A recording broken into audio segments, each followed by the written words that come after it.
ইউনূস নিজে খুনি, তার সমন্বয়করা খুনি। আমি যে কথাগুলি বলি রাখো, তোমরা রেকর্ড করে রাখো, তোমার প্রতারক, আমার আপত্তি নেই। জি দাদা, জি আপা, পারমিশন দিচ্ছি। জি আপা, থ্যাংক ইউ।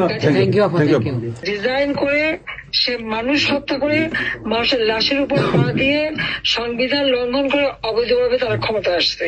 মানে এদের অত্যাচারে সারা দেশ জর্জরিত। এদের কৃষক, শ্রমিক, কত শ্রমিক বেকার হয়ে গেছে। শ্রমিক আন্দোলন করছে, সাথে সাথে গুলি করে দুজনকে মেরে ফেললো গার্মেন্টস শ্রমিক। চাকরির বয়স নিয়ে আন্দোলন করে যমুনার সামনে যাওয়ার সাথে গুলি করলে একজন মারা গেল, তাদেরকে পিঠে তাদেরকে উঠাই দিল। ওই 7ই জুলাই থেকে এই ছাত্ররা যখন আন্দোলন করে 14 জুলাই পর্যন্ত অগ্নিসংযোগ এগুলি না হওয়া পর্যন্ত কারো গায়ে একটা টোকাও পড়েনি। ইচ্ছা মতো সব আসছে বসছে, আমরা তো কিচ্ছু করতে দেয়নি। পুলিশের কাছে কোনো মেটাল বুলেট ছিল না, পুলিশের কাছে কোনো মেটাল বুলেট ছিল না। নির্দেশ দিয়েছে কোনো গুলি করবে না, পুলিশ ব্যারিকেড ছেড়ে দিয়েছে। নুরতাজে অর্ডার করে জিতে নিন গাড়ি, বাইক, আইফোন সহ কোটি টাকার পুরস্কার। অর্ডার করতে ভিজিট করুন nurtaj.com। ইচ্ছা মতো আন্দোলন করছে। আমরা তো শুরু থেকে তো অনেক কিছু করা যেত, আমরা তো করিনি কিছু। কারণ আমি বলছিলাম যেটা তো কোটা তো ছিলই না। 11 জুলাই থেকে তো কোটা স্থগিত হয়ে গেছে, কোটা তো আমি বাতিল করে দিয়েছি, আর কোটা আমরা নিয়ে গেছি। যেখানে কোটাই নাই, তা আন্দোলনটা কিসের জন্য ছিল? তারপরে আমাদের মন্ত্রীরা বসলো, তাদের সাথে সব দাবি মানা হলো। দাবি মানার পরে আবার এক দফা সেখানে খুন করো, এই তো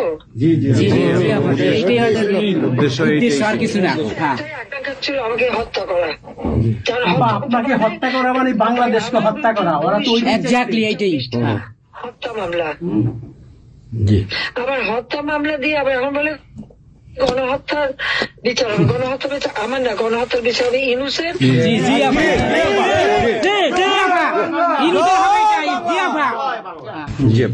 এই সমস্ত খুনের দায় দায়িত্ব ইউনূসকেই নিতে হবে, আর তার সমন্বয়করা।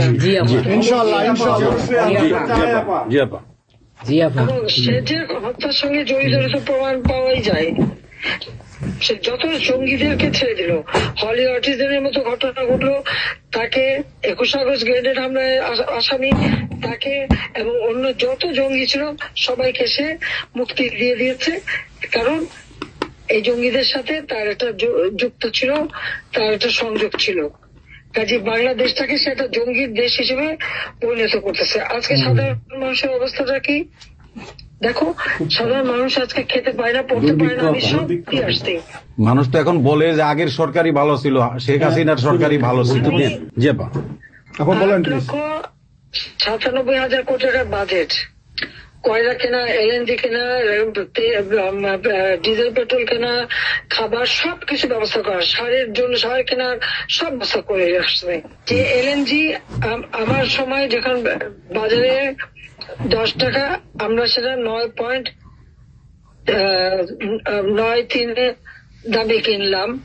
সেই 9 টাকা 9 পয়েন্টের যেটা কিনা সে 14 তোমার 5 একটা, আর 14.65 এই দামে কিনলো। ডাবল দামে সে কিনতে গেল কিসের জন্য? এখন তো বাজারের দাম আরো কমছে। শেয়ার মার্কেটের টাকা উধাও, ব্যাংকে টাকা নাই, ব্যাংকের টাকা উধাও, গেল কোথায়? আমেরিকা। 20 লক্ষ মেট্রিক টন খাদ্য আমি রেখে আসছি। 1 কোটি পরিবারের জন্য টিসিবির কার্ড দিছি, মাত্র 30 টাকা কেজিতে তারা চাল কিনতে পারবে এবং ডাল, তেল, গম কিনতে পারবে। সেই ব্যবস্থা করে আসতে হবে সস্তায়। 43 লক্ষ মানুষকে বাদ দিছে সেখান থেকে। কেন বাদ দিল? আওয়ামী লীগের সরকার করছে, বাদ দিতে হবে আওয়ামী লীগের। তার মানে তুমি আরেকটা চেষ্টা করো, 43 লক্ষ আওয়ামী লীগ পেল, তখন তো 1 কোটি ছিল, বাকি তো অন্য দলের। আওয়ামী লীগ তো দল দেখে নাই, আওয়ামী লীগ দেখছে যারাই আবেদন করছে তাদেরই দিয়েছে, সে যে দলমত নির্বিশেষে সবার জন্য।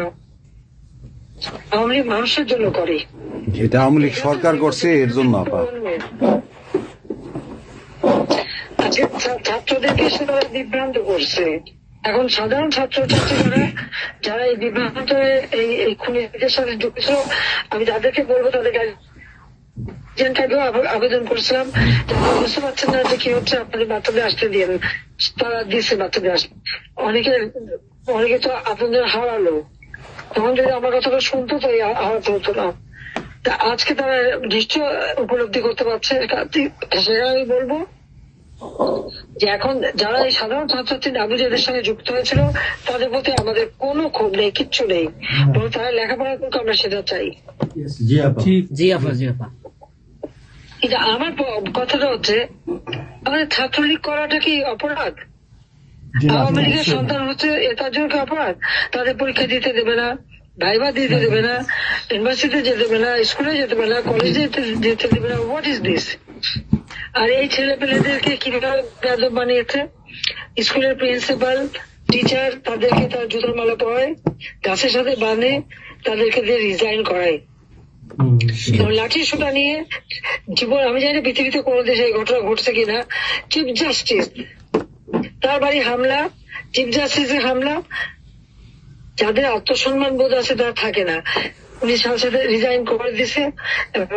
কতজন মানে জজ তাদেরকে এজলাসে ঢুকতে দেবে না, তাদের রিজাইন করার জন্য চাপ দিছে। রিজাইন করে না থেকে তাদেরকে কোনো কোর্ট দিতে না, তাদেরকে বাতিল করে দিয়েছে। ইলেকশন কমিশনকে বাতিল, আমাদের মানবাধিকার কমিশনকে বাতিল, আমাদের পাবলিক সার্ভিস কমিশন বাতিল। চাকরি দিতে পারছে না, পাবলিক সার্ভিস কমিশন অচল করে দিয়েছে। এই ছেলেপেলেরা যাবে কোথায়? আজকে তারা কাজ করার সুযোগ নেই। একের পর এক ইন্ডাস্ট্রি বন্ধ, আগুন দিয়ে পুড়িয়ে দিয়েছে ইন্ডাস্ট্রি অথবা বন্ধ করে দিচ্ছে। ব্যবসায়ীরা টাকা আনতে পারেন না, যারা খাবার আমদানি করতে তাদের বিদেশে যেতে দিচ্ছে তাদেরকে হ্যারাস করা হচ্ছে। ইনশাআল্লাহ হইবে একদিন, ইনশাআল্লাহ হবে, তার বিচার ইনশাআল্লাহ। আপা 152 জন সমন্বয়কের মধ্যে ওর বিচার আমি করব। একজনকেও কিন্তু গুলি করা হয় নাই বা কেউ গুলিবিদ্ধ হয় নাই, গুলিবিদ্ধ হয়েছে সাধারণ জনতা। তার মানে ওরা মারছে এগুলোকে। ইন্ডেমনিটি দিয়েছিল 15 আগস্ট হত্যাকারীদের। পুলিশ আমি বলছিলাম বিচার করবো, আমি বিচার করি নাই, করছি ইনশাল্লাহ। দেশে বিচার হবে ইনশাল্লাহ অবশ্যই। অপরাধীদের বিচার জাতির বিচার শুরু করেছিলেন জিয়াউর রহমান এসে সে বিচার বন্ধ করে দেয়। এই যুদ্ধ অপরাধীদের উপদেষ্টা বানায়, মন্ত্রী বানায়, প্রধানমন্ত্রী বানায়। খালেদা জিয়া তাদেরকে মন্ত্রী বানায়, এরশাদ তাদেরকে এমপি বানায়, আবার বানায় কি বলে রাজনীতি করার সুযোগ দেয়, রাষ্ট্রপতি পদে প্রার্থী করে। খালেদা জিয়া ভোট চুরি করে এই খুনিদেরকে পার্লামেন্টে বসায় রচিত্রে। আমি বলছিলাম আমি বিচার করবো, আমি বিচার করতে পারছি, আল্লাহ আমাকে সেই সুযোগ। এই ছাত্র হত্যার জন্য, জনগণ হত্যার জন্য, পুলিশ হত্যার জন্য আওয়ামী লীগের নেতাকর্মী এবং মাইনরিটি, হিন্দু, বৌদ্ধ, খ্রিস্টান কেউ বাদ যায় নাই। আক্রমণ করছে, হিন্দুদের বাড়ি ঘর মন্দির ভাঙছে, বুদ্ধিস্টদের প্যাগোডা ভাঙছে, সেখানেও তাদের ছেলেদের হত্যা করছে সেই খাগড়াছড়ি এবং রাঙামাটিতে। প্রত্যেকের উপরে এরা হামলা করছে, করে করে তাদেরকে মারছে। মাইনরিটিদের উপরে যে অত্যাচার। আবার দাবি উঠায় কি ইসকন নিষিদ্ধ করতে হবে, আর সংবিধান থেকে সেকুলার শব্দ বাদ দিতে হবে। কেন বাদ দিতে হবে? এই সংবিধান জাতির পিতা দিয়ে গেছেন, এটা লাখো শহীদের রক্তের বিনিময়ে পাওয়া। এদের কলমে করেছো, জিয়াও এটাকে নিয়ে খেলছে, এসবও করছে, খালেদা জিয়াও করছে, কিন্তু আবার আমরা সেই সংবিধান ফিরিয়ে এনেছি, মানুষের অধিকার আমরা নিশ্চিত করেছি। এবং এই সংবিধানেরই 7ম অনুচ্ছেদের গ, অবৈধভাবে অনির্বাচিত কোন কেউ যদি ক্ষমতা চায় তাহলে তার বিচার হবে। এবং ইউনূস তার কোন সাংবিধানিক ভিত্তি নাই, সে অসাংবিধানিক ভাবে অবৈধভাবে ক্ষমতা দখল করছে। ইনশাল্লাহ তার বিচার ওই সংবিধান মোতাবেকই হবে, এবং তার ওই চালা চামুন্ডা যে করার সাথে আছে আর উপদেষ্টা এবং সমন্বয়কারী সবকটার বিচার বাংলা মাটিতে হবে। ঘুষখোরের কোনো জায়গা নাই বাংলাদেশে আপা। জি আপা। আজকে সারা দেশের মানুষ হাহাকার। জি জি আমার জীবনের নিরাপত্তা নাই, যে কোনো ঘরে ঢুকতেছে অমনি তাদেরকে খুন করে, লুটপাট করে, ডাকাতি হইতেছে, চুরি হইতেছে। এই ছাত্র নামদারিরা এমপি হোস্টেলে যে সব তালা ভাঙছে, সব লুট করছে, মন্ত্রীদের বাড়িতে তালা ভাঙছে, লুট করছে, আমাদের প্রত্যেকের গণভবন থেকে শুরু করে সবই তো লুট করছে। এবং ইউনূস নিজেই তো গণভবনে গেছিল লুট করতে, ছবি দেখানো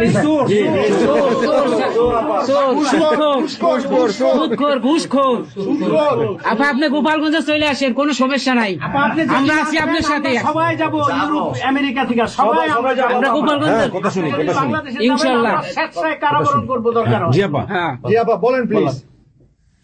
ওই আগুন দিয়ে পোড়ানোর পরে যেটুকু অবশিষ্ট ছিল সেটা লুট করতে গেছিল, একটা চোর।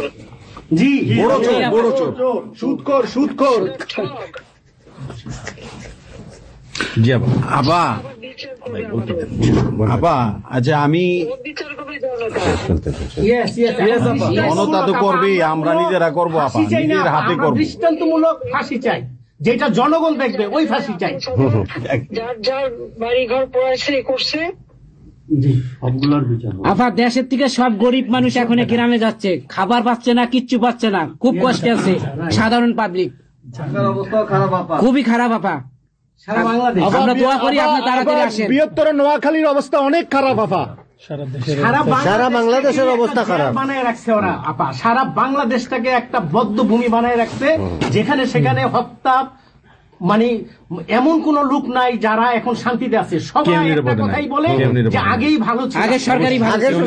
আমরা ভুল করেছি আপা, এই কথা সবাই বলে। সবাই অনুতপ্ত আপা। আপনি বলেন জি আপা, প্লিজ প্লিজ বলেন আপা। প্লিজ। প্রত্যেকটা জায়গায় তো এইভাবে। এবং এখন আবার সে ওই আর একটা পদক্ষেপ নিচ্ছে, এদিকে প্রায় 80 জন প্লাস আরো 35 জন, সেই সাথে 300 লোক, তারা জেলা উপজেলা ইউনিয়নে সার্ভে করতে পাঠাচ্ছে। সবাইকে বলে দাও ওই সার্ভে করতে কারা যায়, কাদের নাম লিখছে, Yes, of course, আমরা করবো। Definitely quick get it. Yeah.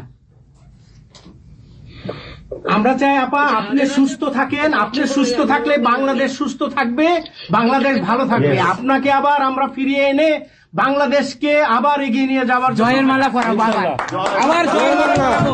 জয় বাংলা, জয় বঙ্গবন্ধু। জি আপা, প্লিজ।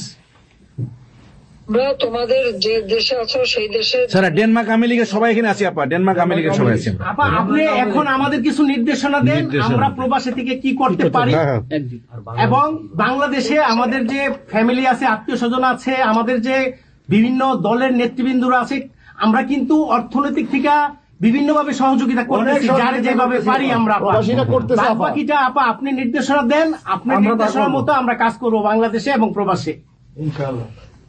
তোমাদের যেটা করতে হবে, একটা হচ্ছে তোমরা যে দেশে আছো সেই দেশের আইন কানুন মেনে ওখানকার যারা নির্বাচিত প্রতিনিধি বা সরকার বা যে বিভিন্ন মানবাধিকার সংস্থা, তারপরে 165 জন সাংবাদিকের চাকরি নাই, তাদের অ্যাক্রেডিটেশন কার্ড বাতিল করে দিছে। 106 জন সাংবাদিকের বিরুদ্ধে হত্যা মামলা দিছে এবং আমাদের কতজনকে গ্রেপ্তার করে জেলে ঢুকাইছে, মানবিক জীবন যাপন করছে। সাংস্কৃতিক কাজ করতে পারে না, ব্যান্ড শোনা ব্যান্ড কোন অনুষ্ঠান করতে পারে না, পাকিস্তান থেকে ব্যান্ড শো এনে করায়, অথচ আমাদের দেশে ব্যান্ড শো যারা তারা এখন কাজ পায় না। এরা আবার এদের সাথেই ছিল, তারাও লাল রং লাগাইছিল, এখন আর তাদের পাত্তা নাই, কাজ পায় না। স্বীকৃতি কর্মকাণ্ড বন্ধ, সমস্ত সামাজিক নিরাপত্তার যত গরিব মানুষ আমরা বয়স্ক ভাতা, বিধবা ভাতা, মুক্তিযোদ্ধা ভাতা যা যা দিয়েছিলাম সেগুলি সব বন্ধ করে দিয়ে সেটা মেরে খেয়ে গেছে। এমনকি মানে সারা দেশটাকে একটা লুটের রাজত্ব, খুনের রাজত্ব সৃষ্টি করছে। এই বিষয়টাই যে মানবাধিকার লঙ্ঘন, সাংবাদিকদের উপরে নির্যাতন, সাংবাদিকদের অত্যাচার করা, মহিলা সাংবাদিকদের যেভাবে অপমান করছে, এই বিষয়গুলি জনমত তোমাদের তৈরি করতে পারে আন্তর্জাতিক পর্যায়ে। যে বিভৎস চেহারাটা, ওইটাই আজকে মানুষের কাছে স্পষ্ট হয়ে গেছে। একটা রাষ্ট্র চালাতে সে টোটালি ব্যর্থ। এই জিনিসগুলি কি আপা আপা আমি একটা বলি, ইউনূস সাহেব রাখছে 4টা টোকাই রাখছে সাথে, 4টা টোকাই রাখছে। আর আপনি চিন্তা করেন না বাংলাদেশে গৃহযুদ্ধ হবে তখন আপনাকে দেখবে। তোমাদের একটু করতে হবে ইউতে, ইউরোপিয়ান ইউনিয়নে, যেখানে তোমার ওখানকার পার্লামেন্টে যেখানে আসো সব জায়গায় এই জনমত তৈরি করতে হবে। সন্ত্রাসের রাষ্ট্রে পরিণত করছে বা মানুষ খুন করছে, আজকে খুন করছে। আজকে তুমি জানো আমাদের মোহাম্মদ হোসেন মায়ের বাড়িতে আগুন, এইগুলি সে করে বেড়াচ্ছে এবং সমস্ত এই ইচ্ছা মতো। কাজে তোমরা এই বিষয়গুলি তোলো, আর আত্মীয় স্বজন বন্ধু বান্ধব পরিচিত যারা আছে খুবই কষ্ট আছে, যাদেরকে সাহায্য করো। মামলা দিয়ে আমাদের নেতা কর্মীদের চরম হয়রানি করে যাচ্ছে, তাদেরকে সহযোগিতা করা, এই যে আইনজীবী ঠিক করা এবং আন্তর্জাতিক ভাবে কিভাবে মানে এদেরকে সব জনমত সৃষ্টি করা এবং সরকার যে অপকর্মগুলি করছে সেগুলি তুলে ধরা, এই কাজগুলি তোমাদের আমরা করবো। আপা একটা জিনিস একটু সন্দেহ লাগতেছে আপা, তাদের সাথে তোমরা থাকবা, কাজ করবা, আর দেশের ভিতরে মানুষকে যে এই সরকারকে না তাহলে দেশের মানুষের মুক্তি দেয়।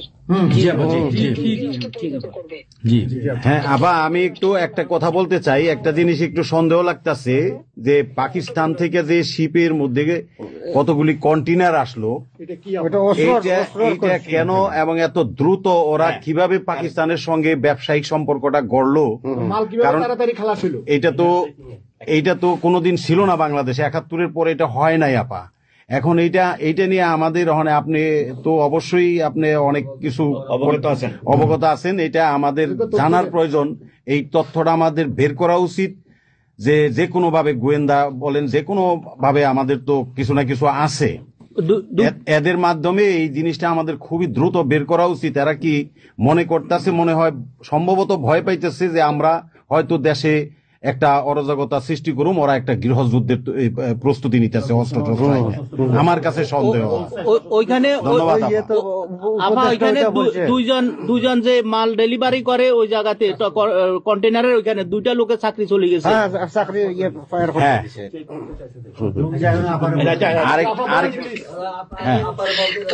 দেখতে চাইছে, স্ক্যান করতে চাইছে, দেয় নাই।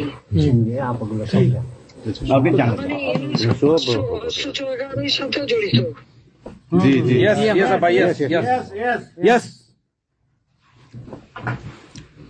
আপা এই দেশটাকে তো ওরা আবার সেই পাকিস্তানের পর্যায়ে নিয়ে গেছে, আমাদের এই দেশটাকে আবার উদ্ধার করতে হবে ইনশাল্লাহ। এই জন্য আমাদের যা করতে হবে প্রবাসী এবং দেশে, আপা আমরা যারা বাহিরে আছি আপা, আমরা প্রয়োজনে দেশে গিয়ে আবার ওই মুক্তিযুদ্ধ আমরা দেখি নাই 71-এ, আমরা নতুন মুক্তিযুদ্ধে আমরা অংশ নিব আপা ইনশাআল্লাহ। এই দেশকে উদ্ধার করতেই হবে আপা আমাদের। একটা শুনি। জি আপা বলেন। আপা আমরা শেষ করবেন। আমরা ডেনমার্ক আওয়ামী লীগের পক্ষ থেকে এই জায়গায় আমরা যারা আছি, আমাদের বয়োজ্যেষ্ঠ নেতৃবৃন্দ আছে। হ্যাঁ, ডেনমার্ক আওয়ামী লীগের বয়োজ্যেষ্ঠ নেতৃবৃন্দ আমরা এখানে উপস্থিত আছি। আমরা আজকে প্রতিবাদ সভা ডেনমার্ক আওয়ামী লীগের এই ইউনূস সরকারের এই যে অগণতান্ত্রিক কাজ, এই সন্ত্রাসী ইউনূসের যে অগণতান্ত্রিক কাজ, তার বিরুদ্ধে আমরা মাফিয়ার বিরুদ্ধে আজকে প্রতিবাদ সভা হচ্ছে। সেই জায়গাতে আমাদের ডেনমার্ক আওয়ামী লীগের উপস্থিত আছে বাবু সুভাষ ঘোষ, আমাদের আপনি জেনে থাকবেন সবারই নামই, লিঙ্কন ভাই, লিঙ্কন মোল্লা, খোকন মজুমদার, আমাদের নঈম বাবু, আমাদের সামি দাস, আমাদের অবশ্যই মোহাম্মদ শহীদ, আমাদের মাহবুর রহমান, এখানে লিমন, তারপরে আমাদের সাব্বির, তারপরে উপস্থিত আছেন আমাদের শামীম খালাসি, বোরানুদ্দিন, আমাদের মাসুদ চৌধুরী, সামি দাস, হিল্লোল বড়ুয়া, লিমন, অনেক নেতাকর্মী দাদা আপা, অনেক নেতাকর্মী উপস্থিত আছে। আমরা আপনার জন্য আজকে দোয়া করব, দুহাত তুলে আপনার দীর্ঘায়িত কামনা করছি। আগামীতে আপনাকে সুস্থ থাকতে হবে, আপনার মাধ্যমে বাংলাদেশকে আমরা ঘুরে দাঁড়াবে। যেমনি ভাবে আমরা 1981 সালে আপনি সেই বাংলাদেশের হাল ধরেছিলেন, বাংলাদেশের মানুষের গণতন্ত্র, বাংলাদেশের মানুষের মুখে হাসি ফোটা নিয়ে আসছিলেন, আপনার মাধ্যমে আমরা ইনশাল্লাহ ওই দিনে আগামীতে ফিরে আনবো।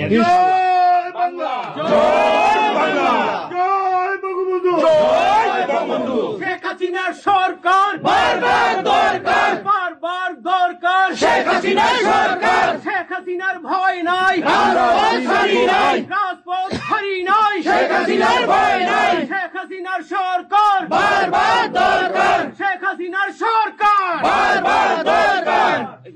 আপা আপনি রাখেন, একটা ঠিক করে শুনে বলুন। জি আপা বলেন প্লিজ, বলেন প্লিজ। বলেন, আপনি তো বিজি এমনিও। জি হ্যাঁ আপা, আরেকটা জিনিস আমি জিজ্ঞেস করি আপনাকে, এত বড় একটা ঘটনা আপা আমাদের উপর ঘটে গেল, আপা আমার আমাদের গোয়েন্দারা কি করছে আপা? এই প্রশ্নের অ্যান্সার আবার দিয়েন না।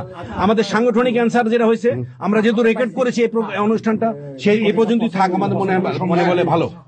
এই পর্যন্ত আপনারা শেষ করছি। আপনাকে আবার ধন্যবাদ, আপনার জন্য দোয়া করছি, আপনার দীর্ঘায়িত কামনা করছি। আপা আপনি শেষ করুন, সাংগঠনিক নির্দেশনা দেন। আপনি শেষ করুন আপা, তারপরে আমরা শেষ। জি আপা, আমরা শেষ করছি। হ্যাঁ, রেকর্ডিং বন্ধ। ধন্যবাদ। রেকর্ডিং বন্ধ করুন, সব রেকর্ডিং বন্ধ করুন, সবাই রেকর্ডিং বন্ধ করুন, সবাই বন্ধ করুন। হ্যাঁ, এই রেকর্ডিং বন্ধ করুন, বন্ধ করুন। রেকর্ডিং বন্ধ করেন, রেকর্ডিং বন্ধ করেন। এই রেকর্ডিং